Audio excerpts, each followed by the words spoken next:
Étudions maintenant la dernière fonction de cet exercice, f6 de xy.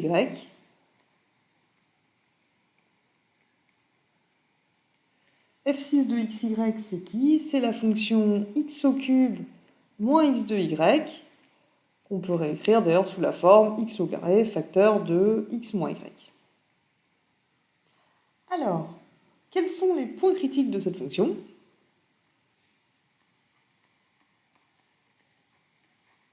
Notre première étape donc pour trouver ces extrémas, c'est de trouver ces points critiques. C'est intéressant de faire ça puisque f6 est dérivable sur R2.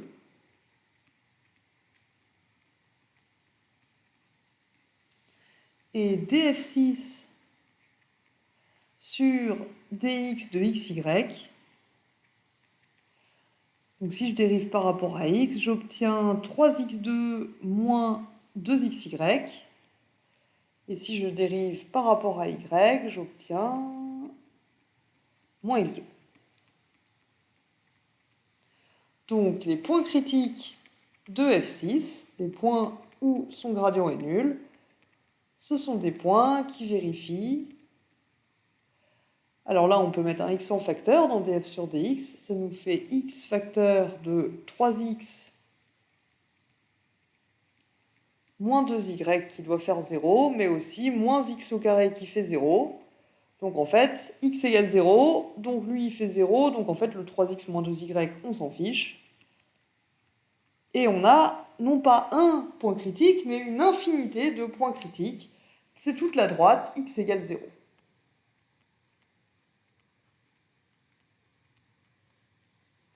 Les points critiques de f6 sont sur la droite. Donc c'est les points de la droite x égale 0, donc l'axe des abscisses. L'axe des ordonnées.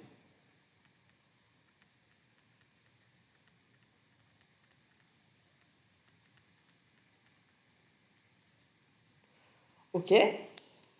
Alors, pour étudier leur nature, on va s'intéresser à la hessienne.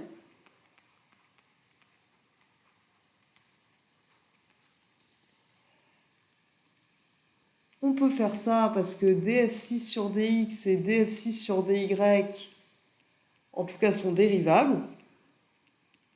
Donc on peut au moins calculer les dérivées secondes. df6 sur dx2 de xy, d2f6 sur dx2 de xy. Si je prends df6 sur dx et que je la dérive par rapport à x, ça me fait 6x moins 2y. Si je dérive df6 sur dx par rapport à y pour obtenir d2f6 sur dy dx, j'obtiens moins 2x. Et si je dérive df6 sur dy par rapport à x, j'obtiens aussi moins 2x.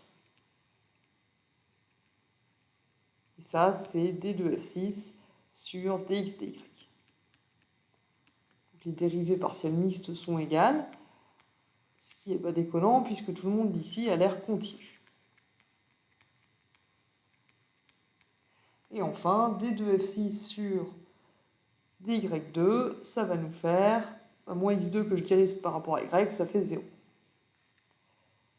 Donc toutes ces fonctions sont continues sur R2. Donc on peut utiliser la hessienne pour déterminer la nature des points critiques.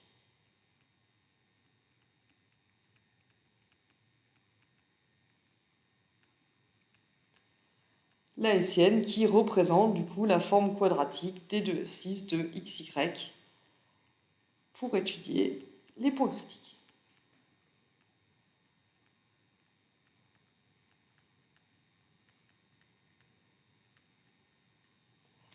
Alors, sur D, les points de D, du coup, c'est des points tels que x égale 0. Qu'est-ce que ça donne, la hessienne, pour des points comme ça? hf6 de 0y, du coup, ça va nous faire moins 2y, 0, 0 et 0. Donc, La Hessienne est semi-définie, positive ou négative, ça dépend du signe de y, puisque son déterminant est nul.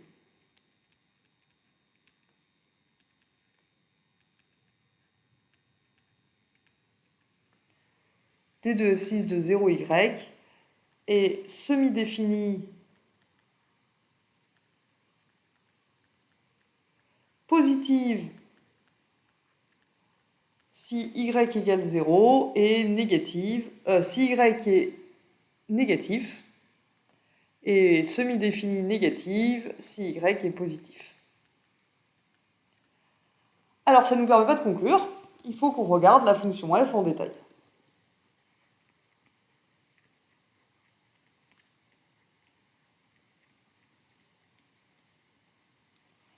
Maintenant, ce qu'on peut remarquer, c'est que quand x égale 0, f de 0y, ça fait 0.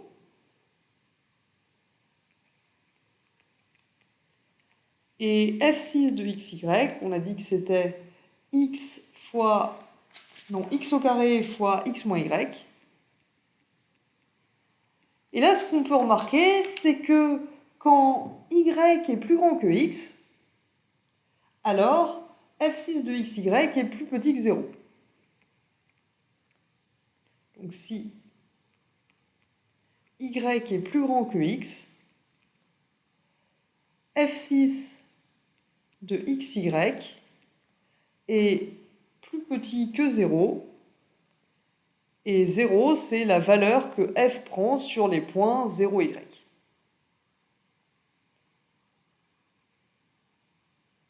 Donc quand y est plus grand que x, les points où x égale 0 forment des maxima locaux de la fonction f. Donc sur l'ensemble ouvert xy de R2 tel que y est supérieur à x, les points de D sont des maxima locaux.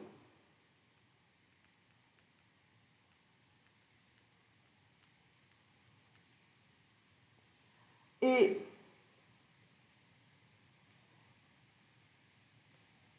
sur l'ensemble des points inversement où y est plus petit que x, inversement, du coup, on va avoir f6 de xy qui est positif et qui est donc plus grand que f6 de 0y, et dans ce cas-là, les points de D sont des minima locaux.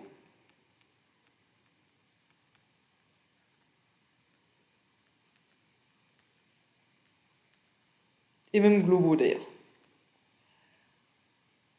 Alors, qu'est-ce que ça fait ça veut dire que le plan, on peut le séparer, ce serait mieux si je dessinais droit, en deux morceaux. Si on regarde la droite y égale x, les points tels que... Donc les points critiques, c'est les points tels que x égale 0.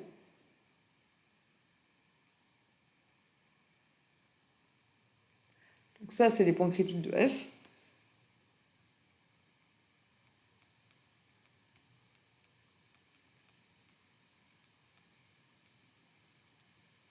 Dans la région où y est plus grand que x, donc au-dessus de la droite,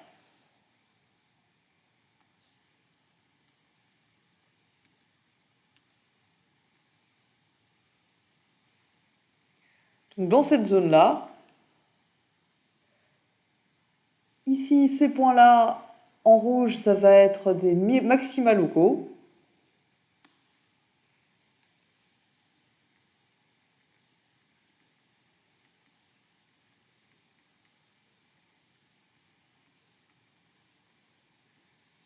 En dessous de la droite, au contraire, on a dit que ça allait être des minima locaux.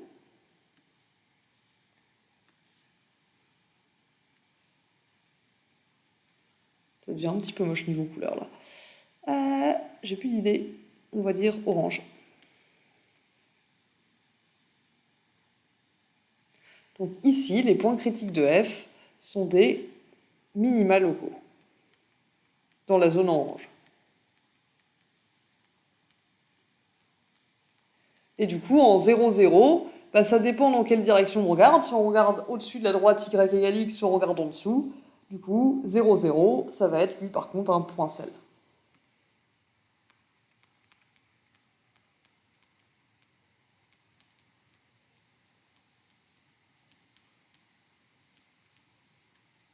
Donc les points 2D avec y plus grand que x, donc quand on est sur des points 2D avec y plus grand que x, c'est les points 2D tels que y est positif du coup. Les points 2D tels que y est positif sont des maxima locaux. Les points 2D tels que y est négatif sont des minima locaux. Et les points 2D tels que y égale 0, donc 0, 0, ça va être un point sel de f6. Alors si on regarde ça de plus près, on trace la fonction. On voit ici la droite, alors si je mets ça dans le bon ordre, voilà, on trace ici la droite y égale x, et on a la droite ici x égale 0, donc c'est l'axe des ordonnées comme ça. Et on voit ici effectivement que au-dessus, donc dans la zone où x est négatif, on a effectivement des points de minimum locaux, quand y est négatif et x est nul. Et par contre, quand x est négatif, quand x est positif, quand x est nul et y est positif, ici, pardon, on a effectivement des maxima locaux, et en 0, on a donc un point sel, où ça dépend de la direction dans laquelle on regarde. Par là ou par là. Donc à nouveau, cette fonction-là, la hessienne ne nous permettait pas de conclure et il fallait étudier les points en détail. Et je vous remercie de cette attention, c'était notre dernière fonction pour cet exercice.